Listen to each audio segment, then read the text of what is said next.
mencionaba que posiblemente los de Chimalhuacán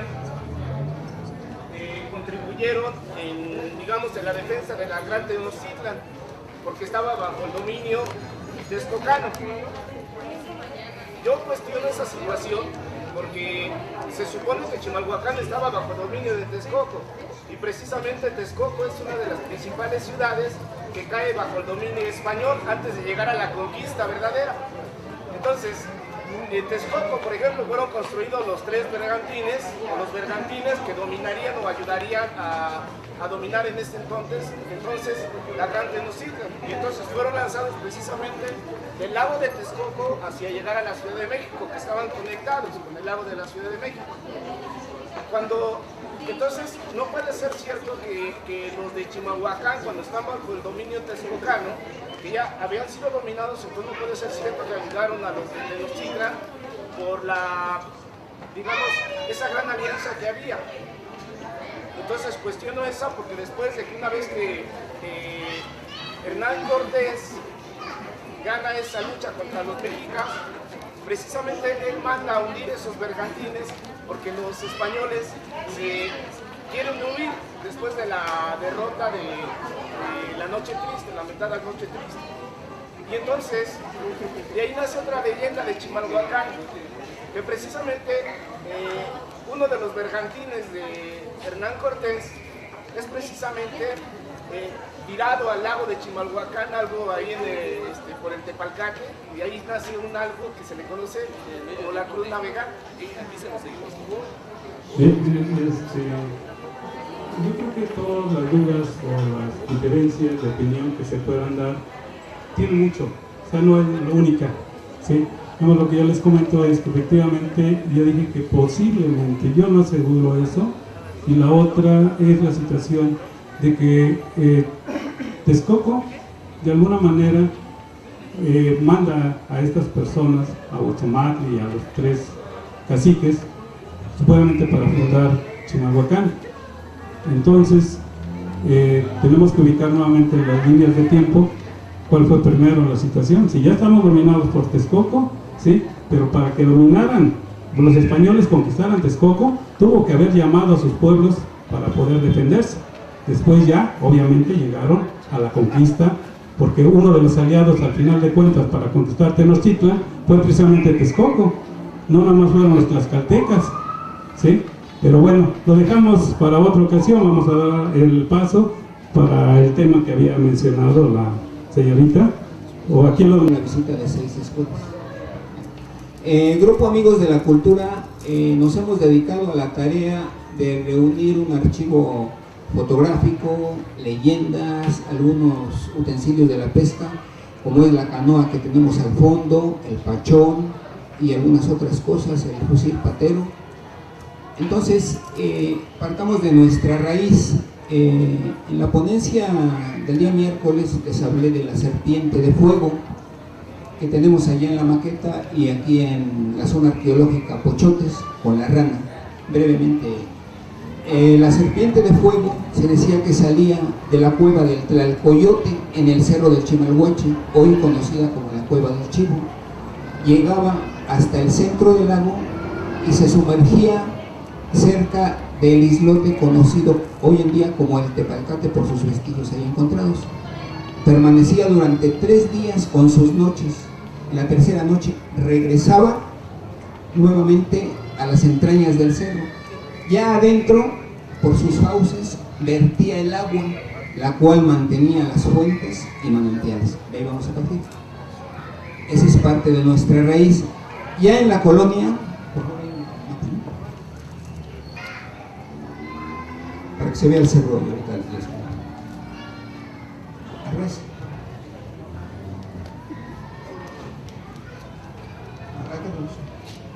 Tenemos el cerro del Chimalhuache, bueno, ahorita se ve por eso.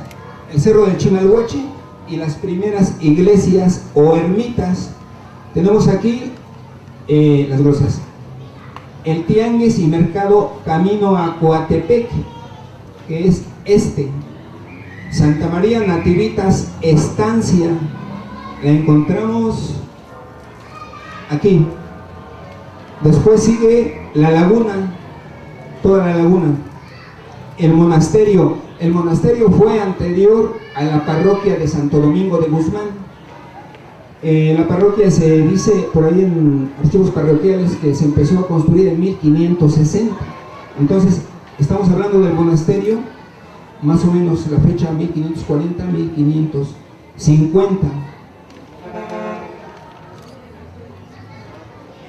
Este pueblo está al poniente, camino de Texcoco. Santa María Magdalena la tenemos aquí, donde convergen los caminos, el camino Real México-Texcoco y el camino que va por los pueblos ahora de San Lorenzo, Santa María Magdalena. La laguna, la fuente caliente de Santo Domingo, era un manantial de agua así como termal, por eso le llamaba la fuente caliente. Cerro del Chimalhuache o glifo, que de ahí se toma el glifo del cerro. San Lorenzo, estancia. San Agustín, estancia. Y nuevamente la laguna. Esos eran los pueblos principales como ermitas, que están marcados aquí con sus pequeñas ermitas o iglesias, que se dieron inicio. Continuamos.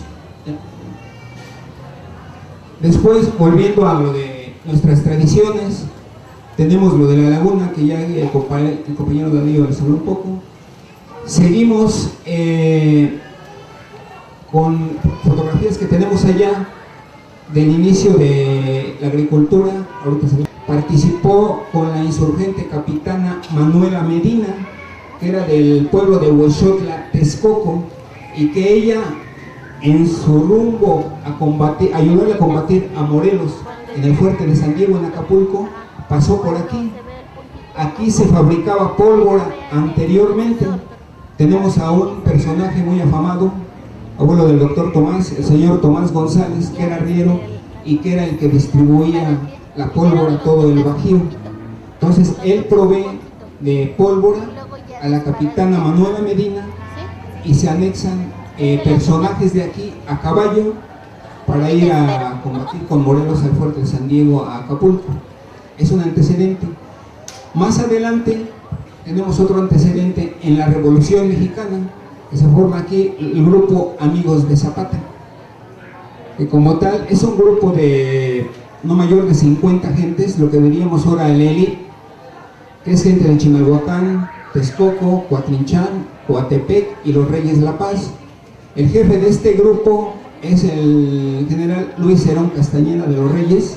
Ahí hay una placa en la plaza que podemos leer su nombre. Continuando con las demás tradiciones, tenemos nuestra tradición de carnaval, que es muy bonita, toda la conocemos, es como un himno la música para nuestro pueblo de Chimalhuacán. Debido a eso, algo de mi inspiración para complementar esto, que dice así: bordador de tradiciones, que en otro tiempo fuiste pescador, tejiendo tus propias redes con mano firme y diestra. Ahora tomas hilo y aguja, enlazando canutillos y lentejuelas de oro, para bordar estampas con sabor a tradición de mi pueblo. En trajes y sombreros de charro que lucen en fiestas de carnaval, hombres y mujeres, que no acabe esta tradición, no por la máscara de cera, ni por la vestimenta, sino por el hombre que lleva dentro, lo mismo joven que viejo, y por la mujer que se sueña bailando con él, a ritmo de cuadrillas y virginias.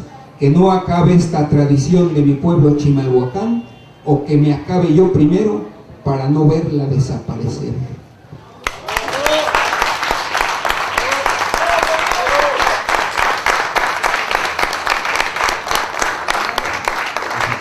Continuando con lo mismo, tenemos a nuestros artesanos canteros, que es toda una tradición histórica que nos viene desde la época prehispánica.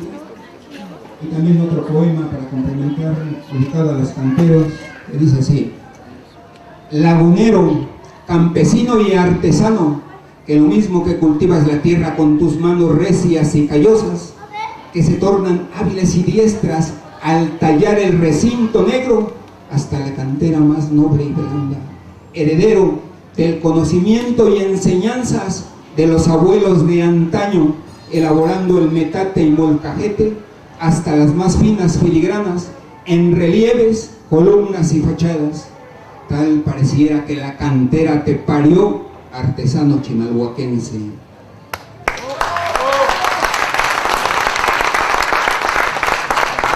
Para hablar de la agricultura, le cedo el micrófono al compañero Moisés González. Buenas tardes a todos. Miren, el grupo amigo de Raíces y Tradiciones de Chimalhuacán nos dimos a la tarea de darles una muestra fotográfica de todo lo que producía Chimalhuacán y aún todavía produce, que fueron sus hortalizas, el maíz, el frijol, la calabaza, la zanahoria, cantidad de verduras como el nabo, y además nos dimos a la tarea de darles información para que las gentes que vengan y los alumnos que vengan de las escuelas se lleven todo eso impreso y sepan lo que era Chimalhuacán y lo que sigue siendo aún todavía. Todavía hay gente que cultiva el maíz, el frijol, el haba y verduras y hortalizas, ya que éramos un antecede cerca al mercado de la Merced. Entonces, todas estas verduras allá se conocían como tezcocos. Vamos a hablar del caso de las calabazas. Esas se tapaban con rama y toda la gente que iba a consumirlas a la Merced decían, esas calabazas son tezcoco, pero eran de aquí de Chimalhuacán. Entonces es lo que nos hemos dado a la tarea de demostrarles a todos lo que fue en algún tiempo la agricultura en Chimalhuacán.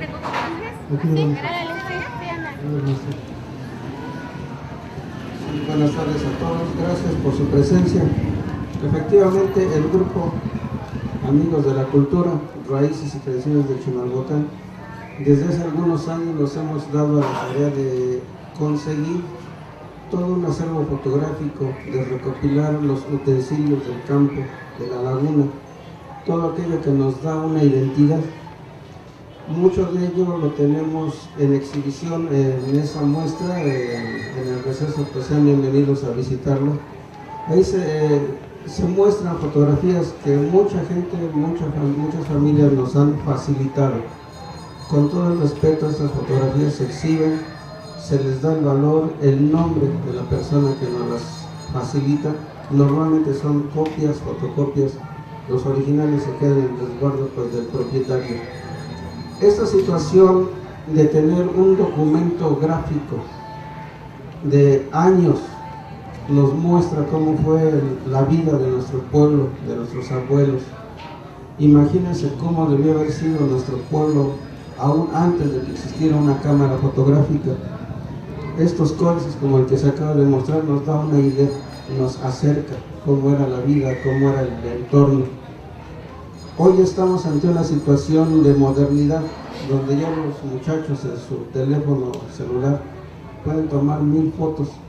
Quizás se banalice ya la imagen, pero ojalá y cada muchacho sepa valorar, escudriñar en su foto, ver que tiene su familia, una tradición, una calle, y esa foto en 50 años, en 100 años, va a ser la historia que nosotros ahorita estamos recordando de nuestros antepasados.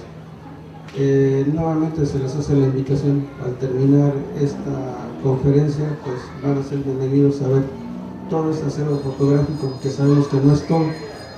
Estando aquí en exhibición, muchas personas nos han ofrecido más material que tienen por ahí en sus que utilizaban en el tiempo de la laguna.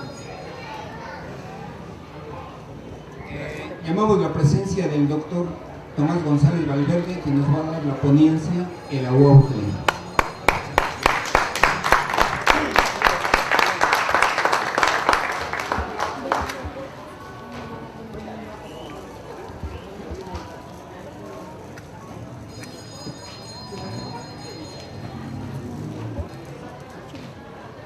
Buenas tardes, señoras y señores.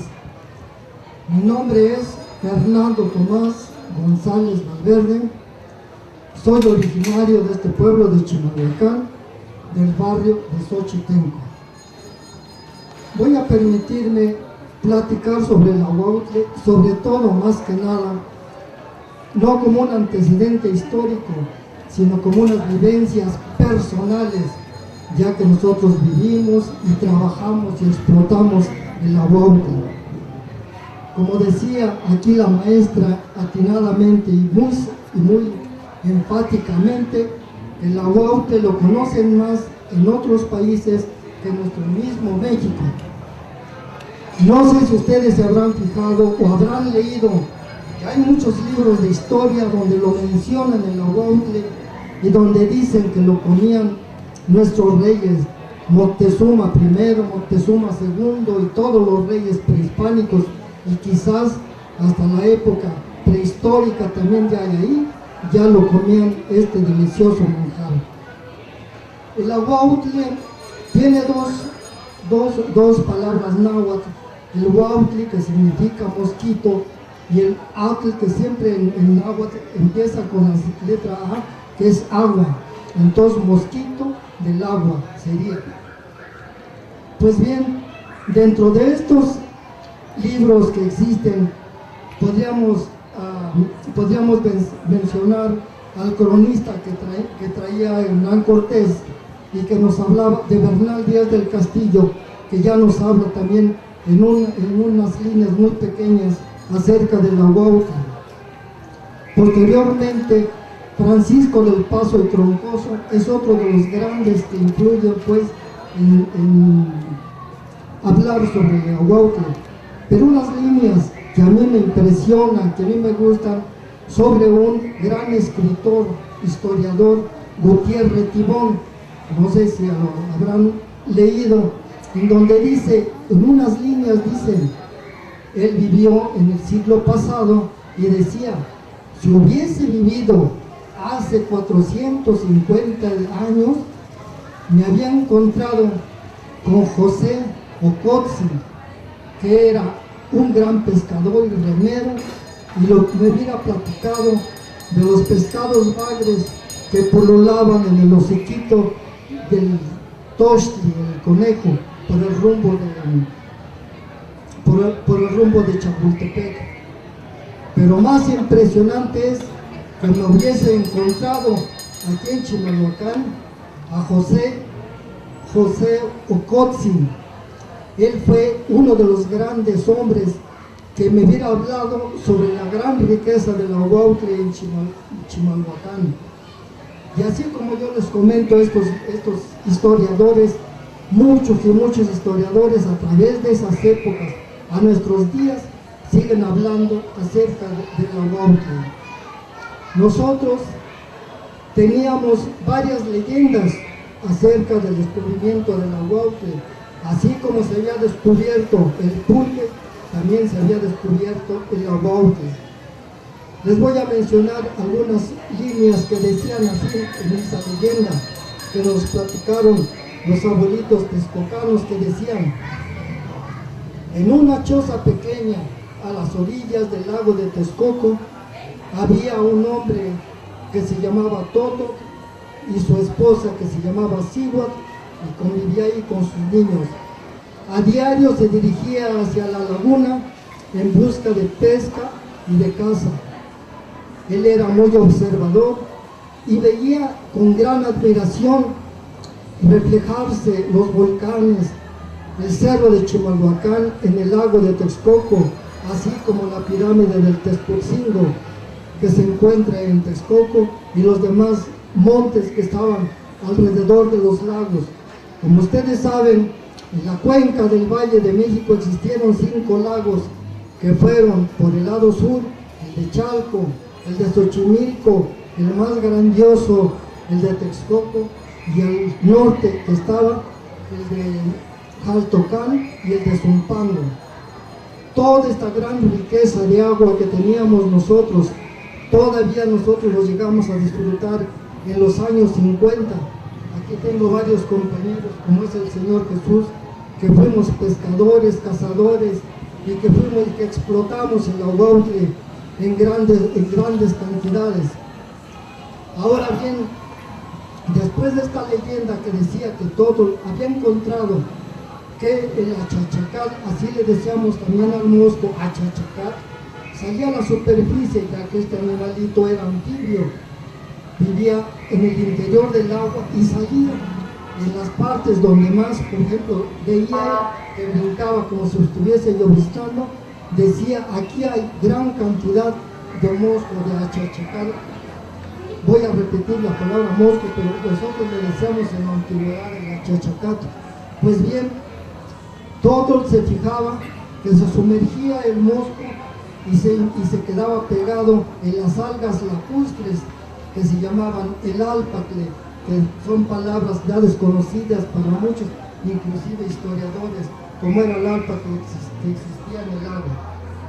Todo se fijaba allí, entonces veía que el mosco se pegaba hacia esas ramas y que cada vez iba engrosando más y más de huevecillos.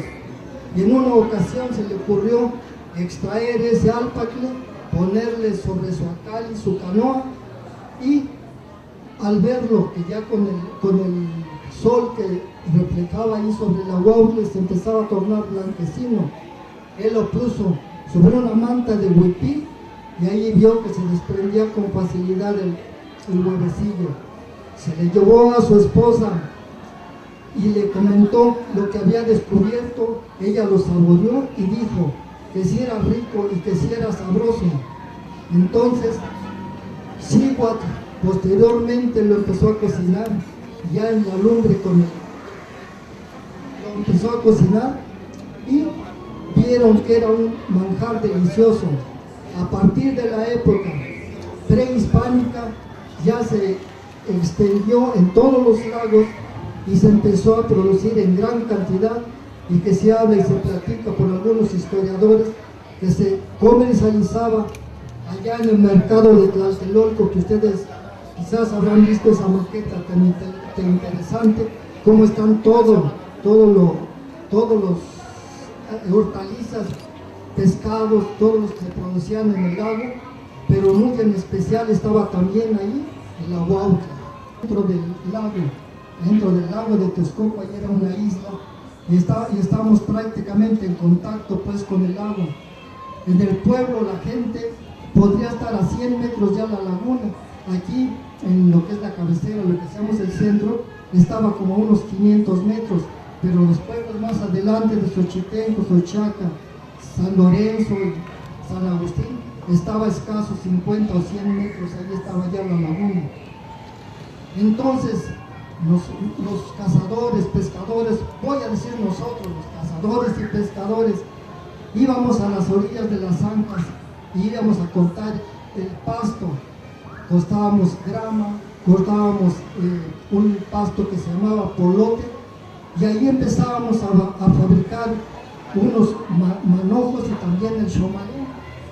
Y entonces empezábamos a amarrar más o menos como de esta forma, pero como esta forma más o menos se hacía, pero esto con que está amarrado esto, claro que está más así, que no bien preparado, que más fue de carrera. Generalmente se hacía de tule, y en esta parte de aquí arriba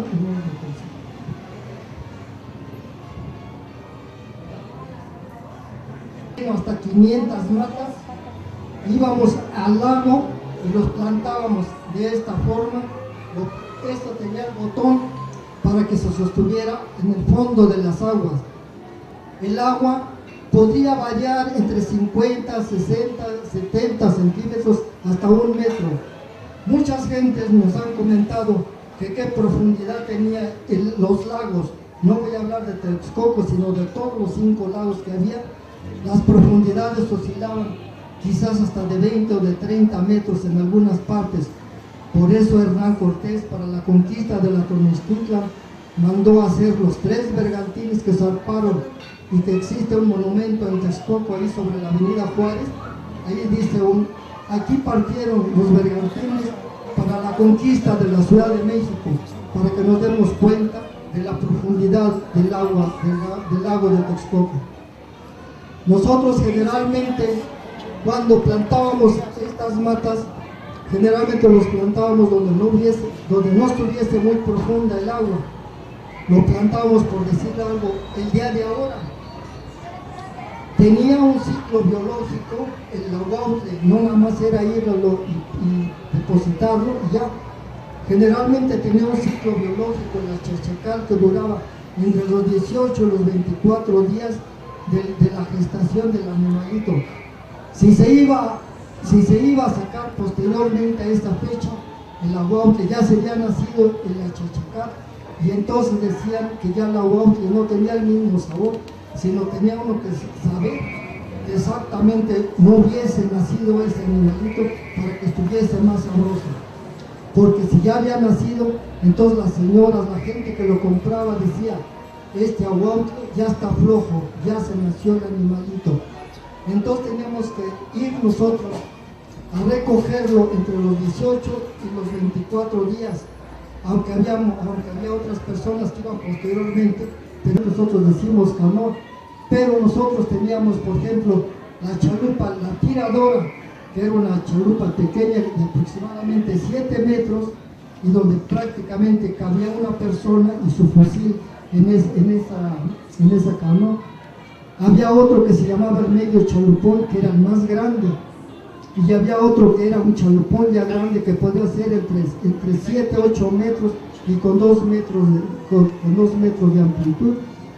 Entonces eran las canoas que vagaban o que circulaban en los lagos.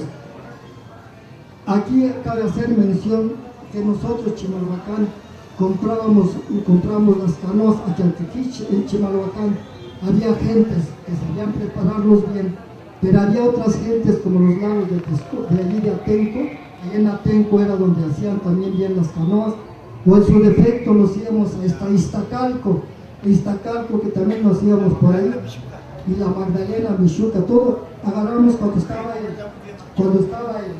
estuviera el agua crecida, nos íbamos en un solo chalupón y nos íbamos varias gentes a comprar pues hasta nuestras canoas para traerlas a Chimalhuacán o para otros pueblos. Aunque muchas veces, lo vuelvo a comentar, también aquí en Chimalhuacán había grandes constructores de canoas, pero ellos tenían una mayor fama de ya de Iztacalco, Atenco y la Magdalena también, que por ahí tenían una gran fama de constructores de canoas. Concretamente, también llegamos a descubrir gran cantidad de animales prehistóricos, el mamut, como fueron en la isla del Tepalcate, en la isla del Santito. Quisiera comentarles una pequeña anécdota acerca de la isla del Santito. ¿Cuál era? Se decía y se hablaba bien dentro de la historia, decían que Netzahualcóyotl había creído en un ser superior, en un ser que él desconocido, que así habla la historia para él, en un Dios desconocido. Y todos los antropólogos y arqueólogos siempre han dicho, ¿dónde estará esa pirámide? Porque nosotros no la hemos localizado. Y nuestros compañeros pescadores de Texcoco decían, nosotros sí sabemos dónde está, y es la isla del Teotl. Ahí está. Cada vez que hablo del Teotl. Bueno, entonces ahí decían el Teotl en la antigüedad. Posteriormente ya le pusimos el santo, y al final el Santito le decíamos a esa isla, en donde había también muchos tepalcates, flechas y muchos vestigios de las épocas prehispánicas en esa isla. Yo alcancé a ver en los años 50 todavía el centro de esa isla del Teotl, que había una pirámide, pero que no era como la tradicional, como la que nosotros tenemos en una forma de rectángulo, sino era más o menos una pirámide como redonda, así que iba en una escalera, que al final en la base de arriba no tenía un ídolo, sino tenía una especie de flor, como si fuesen unas pencas de maguey que estaban abiertas. Posteriormente esa se desapareció, todo se desapareció de esa isla, independientemente de la destrucción pues del ser humano, que muchas veces lo que hacemos, queremos destruir lo positivo, y cuando ya ha estado destruido, lo queremos otra vez regenerar. Esa es una gran verdad. Ya que no hay agua en los lagos, ahora los queremos llenar, aunque sea con aguas negras.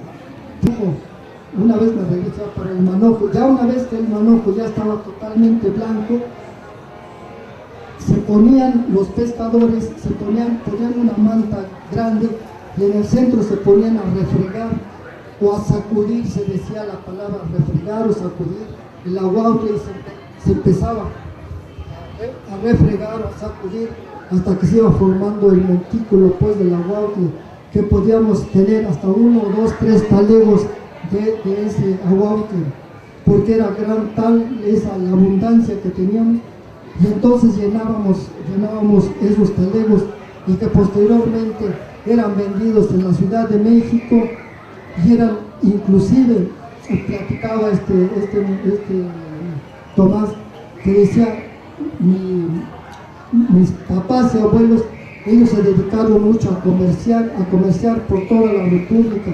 Ellos se llevaban la pólvora, como lo mencionaba él, se llevaban el mosco, y también se llevaban el aguautle, y también se llevaban, pues en exportación, también ahora en la actualidad del tequesquite. Ellos lo llevaban para el interior de toda la República, para venderlo. Pues bien, una vez que estaba ya el aguautle, aquí también quisiera hacer una especie de paréntesis, porque era muy interesante cuando la persona estaba reflejando y por alguna circunstancia negativa le volaba un huevecillo a un ojo de esa persona, era muy tremendo, porque se le quedaba adherido, ya que el huevecillo poseía un pegamento muy increíble, muy interesante, que se adhería con facilidad, y cuando se pegaba pues en el ojo de una persona era muy difícil. Pero como en todos los pueblos teníamos nuestras grandes doctoras que se encargaban pues de extraer el aguautle, y buscaban siempre a una nativa en la antigüedad que tuviera su pelo muy suelto, que lo tuviera, por si algo, muy lacio. Entonces era la manera de que hacía una especie de monchito y lo jalaba. Más tarde, ya cuando llegaron los españoles, dicen, ya los empezaron a extraer, ya con un crin de caballo, lo jalaban el huevecillo del ojo de un pescador. Pero había las doctoras que habían en los pueblos, que eran los que se encargaban de la extracción del aguautle. Ya una vez, ya lo refregamos, ya tenemos el montón del aguautle, y se empezaba a sacudir el aguautle con unos ayates. Los ayates también que nosotros teníamos eran de varias formas, de 4 formas. Uno, el ayate que le decíamos el entrefino, uno le decíamos el fino, y otros que le decíamos el ayate grueso. El ayate grueso creo que la mayoría de ustedes lo conocen, ya que con eso lo utilizan para ir a recoger el frijol o la mazorca de los campos que ahora ya no existen, pero que se ocupaban también anteriormente. Se ocupaban esos ayates, pero nosotros los que más ocupábamos era el ayate fino y el entrefino. Aquí por el rumbo de Texcoco sabían fabricar el ayate, pero donde eran magníficas gentes tejedores, eran los del rumbo de Ixmiquilpan y Actopan, que ellos eran los grandes vendedores, y que se dedicaban mucho a la venta y a la hechura pues de los ayates. Hoy en la actualidad los ayates ya no los encontramos pedazos de ayate para artesanías, pero ya los encontramos en unas formas como eran casi de 90 centímetros aproximadamente, que anteriormente sí los encontrábamos. Esos ayates nosotros los utilizamos también para fabricar nuestras redes. Independientemente nosotros sabíamos hacer nuestras redes de algodón, y en las redes de los ayates. En las redes de algodón aquí había grandes artesanos para hacer ese tipo de redes. Cuando salíamos del lago, casi la mayoría de la gente empezábamos a tejer, así como luego las ven las películas de María Candelario, las películas de allá de Veracruz, donde están cosiendo, donde están tejiendo. Aquí en Chimalhuacán la gente andaba y cosía sus redes. Pues bien, ya no me quiero seguir prolongando, porque si no se van a empezar a dormir como todos los días. Bueno, entonces ya una vez ya terminado ya el aguautle, se empezaba pues a la comercialización. A mí me llamaba mucho la atención de pequeñito, allá por los años 50, 48 o 50, que venían gentes de otros pueblos para comprar aquí el aguautle, el pato o los peces. Y entonces venían aquí a comprar el aguautle. Había un señor a mí que me llamó mucho la atención, que le decíamos el tío Cruz, y él siempre traía aquí arriba en su espalda un morral pues que se llevaba 5 o 10 cuartillos de ahogado que se los llevaba pues por el rumbo de Iztapalapa, que ya lo iba a comercializar. Hoy en la actualidad todavía podemos encontrar, bueno, aunque también aquí no comenté que el ahogado también, por ejemplo, antes lo molían también con el metate y el meclatín, y ahora también ya las señoras modernas ya más lo agarran, lo meten en la licuadora, le echan a andar a las 5 revoluciones y ya estuvo el agua. Y aunque se dice, siempre se ha comentado entre nosotros que las salsas más sabrosas son las que están hechas en molcajete. Los guisos antiguos estaban más sabrosos porque hacían con el meclatín y el metate. Entonces así guisaban nuestras abuelitas, nuestras mamás, y así lo guisaban, molían bien el tomate, el chile verde, y lo molían, y ya una vez ya bien molido, y ya una vez que la cazuela ya estaba a punto de nieve, como dice por ahí un comercial, lo depositaban el picante y lo dejaban que se sazonara un buen rato. Pero para esto ya las mamás ya habían hecho las tortas, la torta de la huautle, y que ahora más modernamente ya lo hacen también como si fuese una albóndiga, también allí lo ponen ya también en todo el guiso de la huautle. No sé si, bueno, voy a seguir otro poquito más. Hablar pues ahora, todos los pescadores de los lagos tuvieron esa gran tarea de entrarle a los lagos, y cada quien tenía sus lagos. Todos el lago de Texcoco, que era el más grande, generalmente toda la gente se venía para Chimalhuacán, para Chicoloapan. En Texcoco, uno de los grandes personajes de allá, que fueron los de Tocuila, estas personas, les preguntaba yo hace un rato a un historiador que cómo se llamaba, y me dijo que se llamaba Fisga.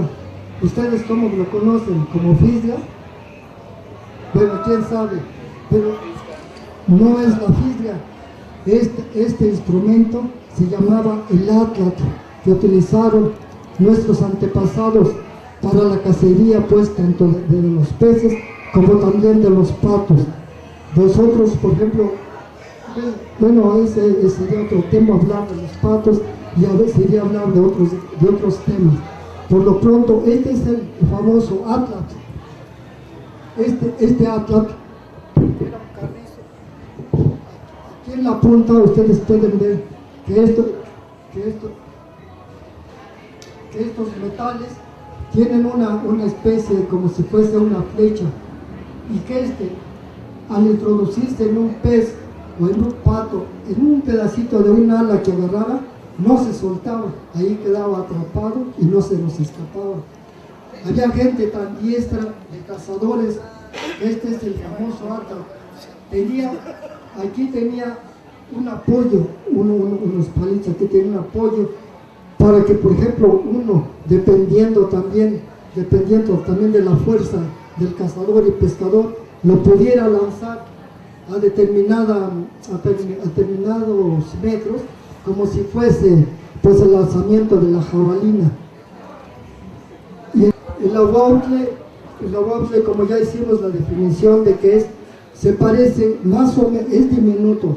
Este ya está molido, pero está un poquito más grande, se parece, hagan de cuenta, como si fuese el azúcar blanca, así se parece. Estos podrían ser miles y miles de huevecillos de la chichacal del mosto. Y su sabor de la ahuautle, quienes no lo hayan saboreado, no lo hayan paladeado, generalmente tiene un sabor como si fuese torta de camarón, más o menos así de marisco, como si fuese una torta de camarón, pero un camarón bueno, no un camarón ya que estuviese pasado, sino uno bueno. Este es el sabor característico del ahuautle.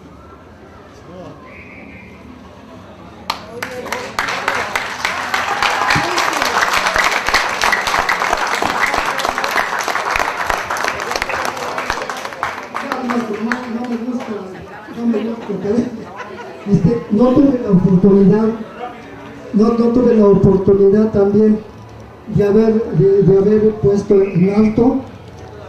Por ejemplo, nosotros descendemos de pintores, de nuestros bisabuelos, abuelos, padres y futuros. Nosotros tenemos cuadros que hablan del aguaje desde cómo se está trabajando desde un principio hasta su culminación. Iba a traer un cuadro, pero como los de aquí de la sociedad, no sé cómo se llama, que no tienen ni para una camionetita, pues no fueron a traer ni el cuadro ni las redes que iba a traer. Pues ahora sí, gracias. Después de la pedrada.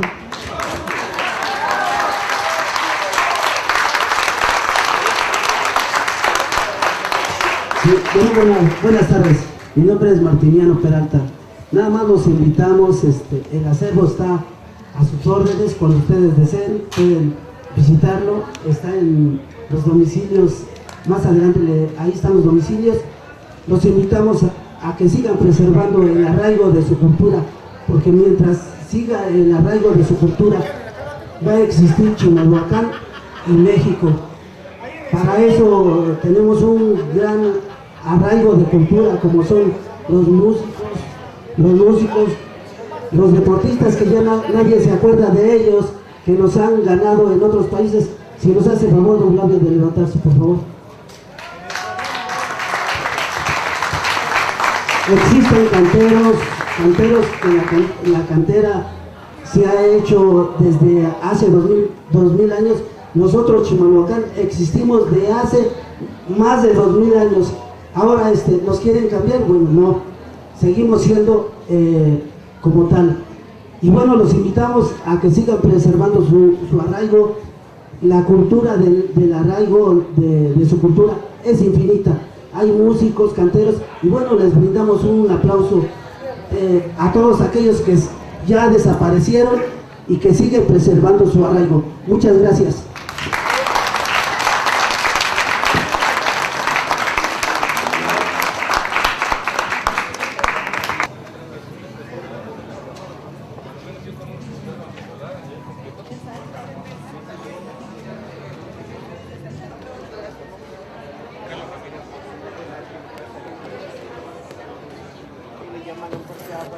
¿Y esta es plata? ¿O esta es azul?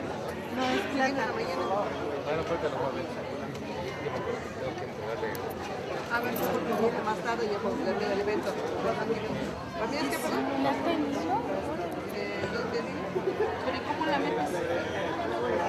La rayita que tiene.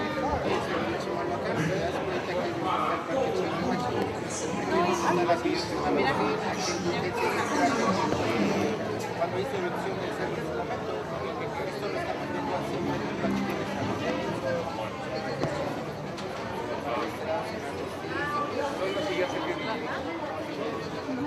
Sebastián y la Magdalena y a los entonces la llevo a vender a Israel y entre ellas hay más miniaturas de metal para llevarla para todo el mundo. Sonido más alto de Chimalhuacán.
buenas tardes. Nos encontramos aquí en esta feria artesanal y feria de la cultura aquí de Chimalhuacán, en su municipio.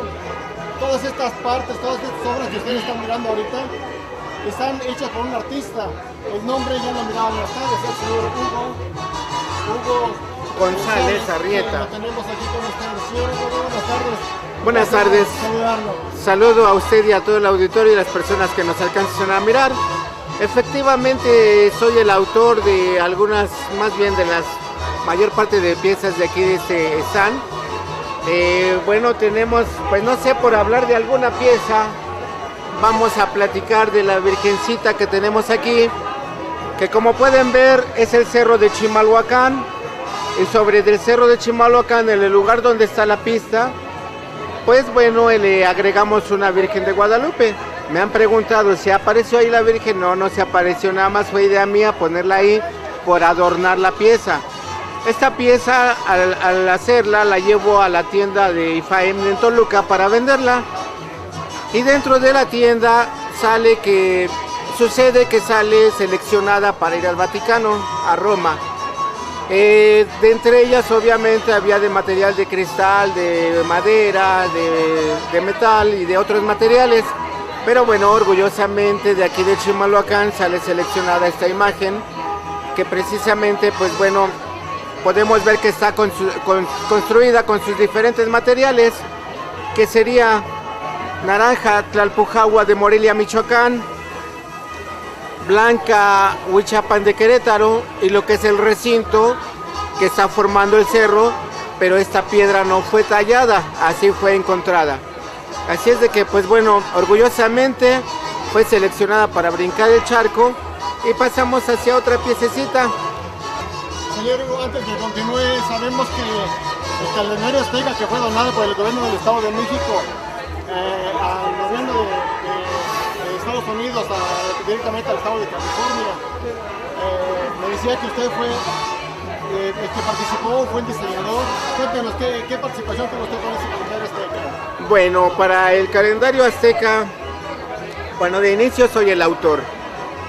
De igual manera, hace la participación el arquitecto Juan Pablo Buendía Arrieta como director administrativo. Yo soy el autor y ejecutor de la obra. En este caso, en cuanto a la información, se ha manejado un poquito medio distorsionada. La difusión fue a nivel mundial.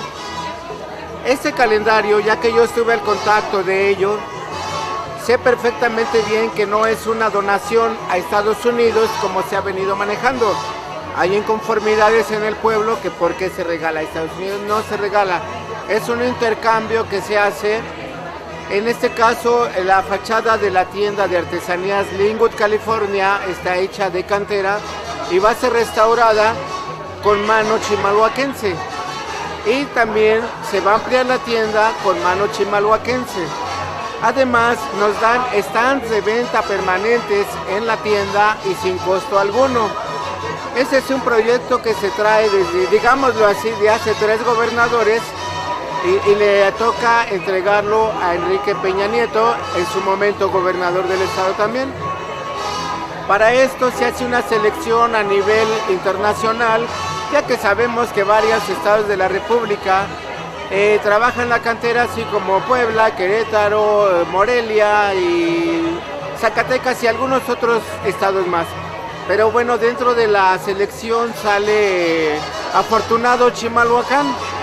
Y pues aquí en Chimalhuacán se maneja a través de la Asociación de Artesanos. Se inicia el trabajo, pero desafortunadamente pues les falla un poquito y empiezan a gastar la piedra, en lo cual se ven en la necesidad de visitarme. El arquitecto Buendía Arrieta es mi primo y entonces me visitó en el domicilio y me pidió de favor que los asistiera porque estaba un poco mal el trabajo. Entonces en el momento que me llevan, me presenta con ellos. Yo no estoy dentro de la asociación.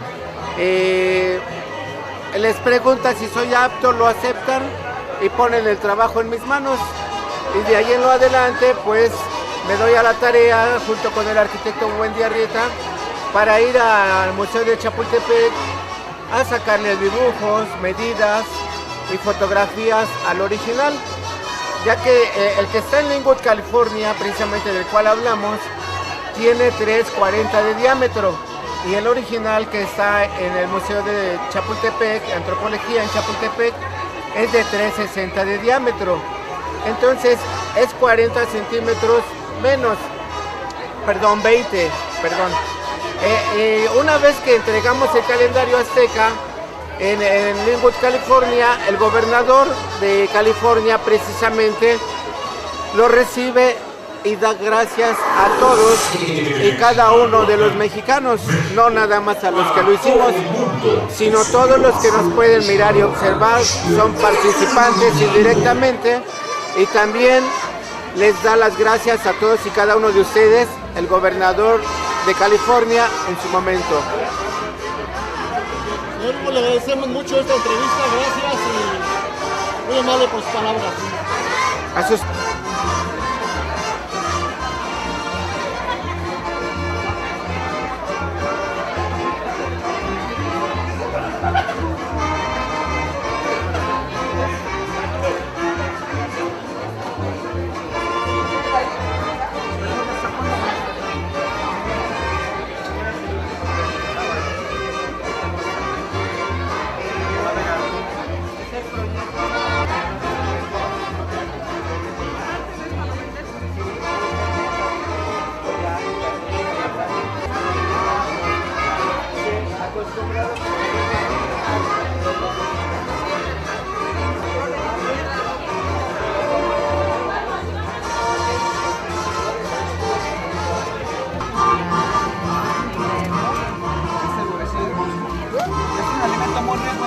vitaminas, proteínas y minerales como ustedes no se imaginan. Es un alimento muy completo. La gente que vivía en las riberas del lago de Texcoco, o de los 5 lagos, Chimalhuacán, México, para todo el mundo. El sonido más fuerte de Chimalhuacán.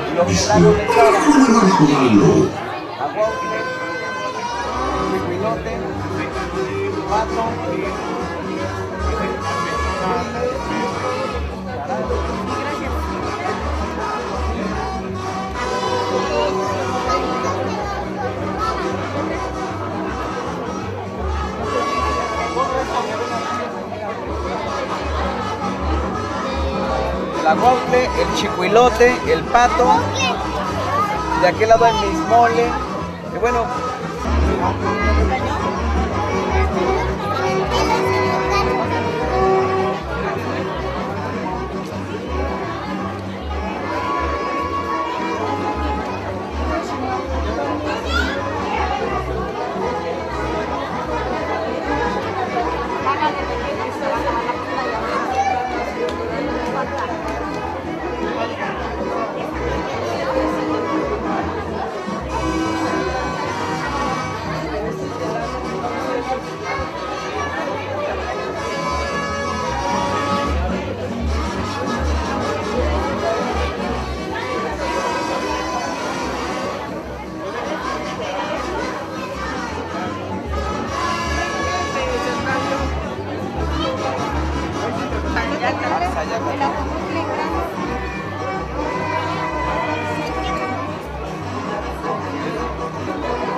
Julia, se ve muy rico todo esto. ¿Pudiera decirnos qué es lo que estás mirando ahorita a través de las cámaras? Aquí, mijo.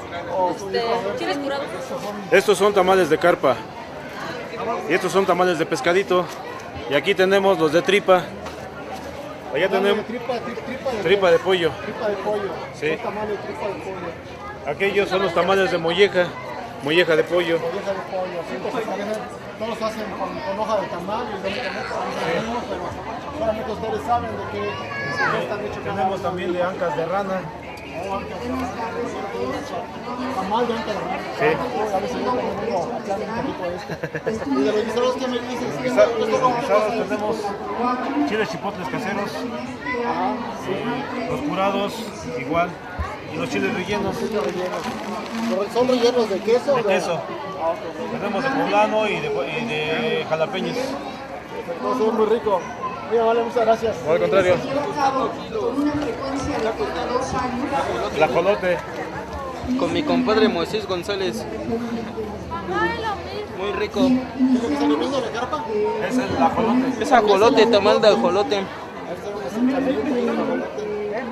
Muy rico.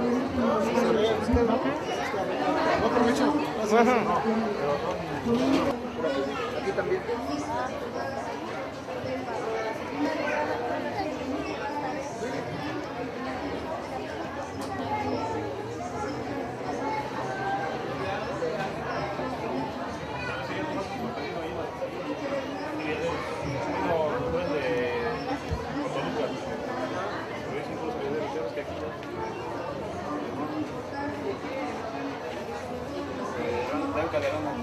En la zona de más allá de la lectura de una ponencia, creo que la ¿Quisiera para que son los patos, estas copetas?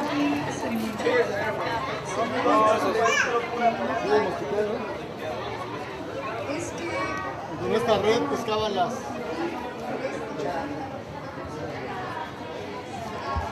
¿Y esto para qué se usaba? ¿Para Es el famoso pachón que se usaba para el agua. Es el famoso pachón. Es de palma, aquí se siente. ¿Y esto qué viene siendo? Es un ayate. De lo que hablaba el doctor allá, el ayate. se había sembrado en 1921. Actualmente no podemos pensar en requerir este cultivo únicamente basados en el fruto, por lo que debemos pensar en productos de alta calidad, de alta calidad, llegar a productos que cumplan las especificaciones que Alejandro Velázquez otro aspecto importante es que está incluido en el estado de país.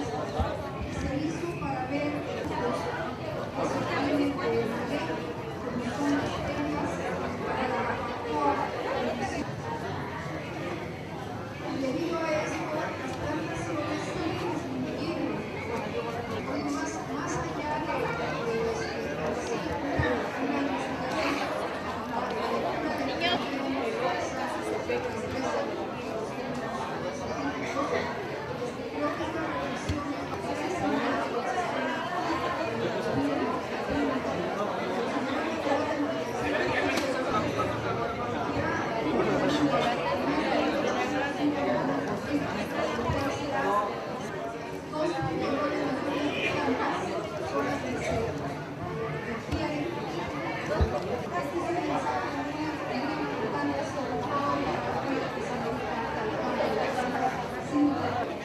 por los daños que se le causan. Cada planta experimental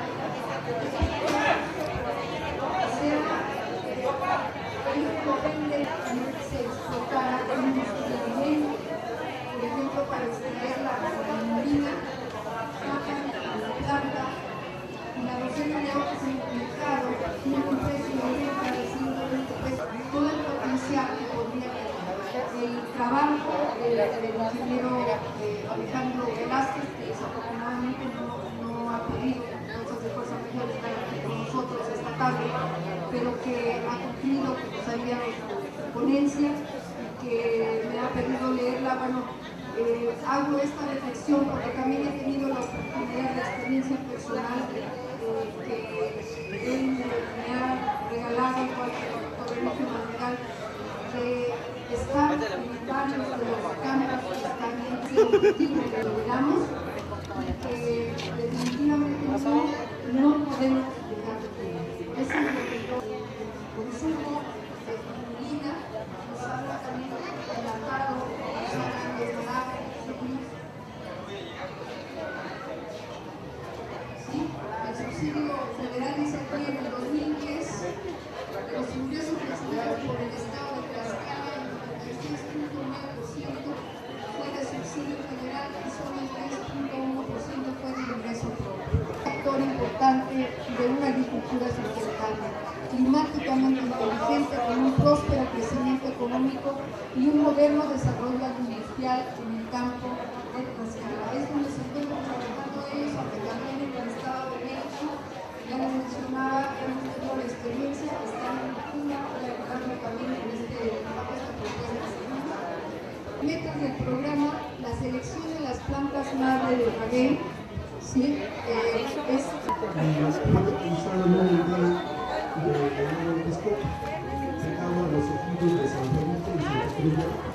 por donde está la carretera Peñasco, atrásito de lo que es pues desgraciadamente han sido comprados por la Comisión del Agua. Prácticamente este sitio va a desaparecer.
esperanza, viva la alegría. Esto es cuando se inicia un tiempo de carnaval. Señoras y señores, la voz de nuestro gran amigo profesor. Claro que sí, este es el carnaval de Chimalhuacán, con la presencia de los gallardos charros, las caretas que portan de cera, artesanía netamente de Chimalhuacán. Invitamos a las demás comparsas que se unan a esta fiesta, vayan bailando también a este ritmo, acompañando en esta primera presentación de la comparsa Jaguares, a faisanes, canteros, la comparsa Nativitas,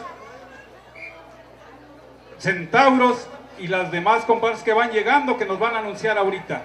La siguiente melodía, por supuesto, va dedicada a todo este público bonito que se encuentra disfrutando de la cultura de Chimalhuacán, porque solamente eso es lo que nos puede unir ahora y por siempre. Nos pueden quitar las ramas, nos pueden cortar la cabeza, pero las raíces de nuestro pueblo jamás se van a cortar, señores. Bien, señores y señores, esto es un tiempo de pasodoble, algo que nos participaba a través de música, el gran maestro Don Agustín Lara.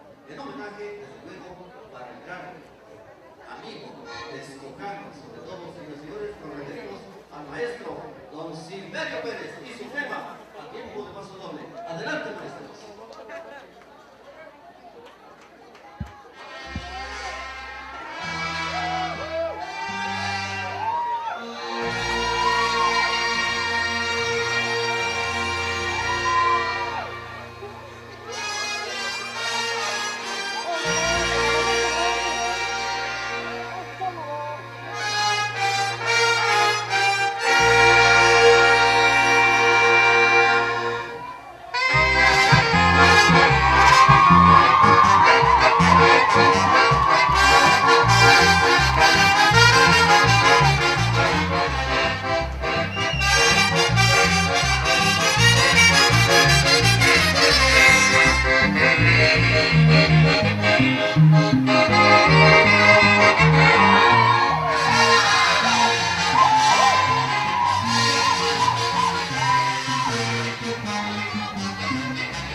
Estado de México para todos ustedes.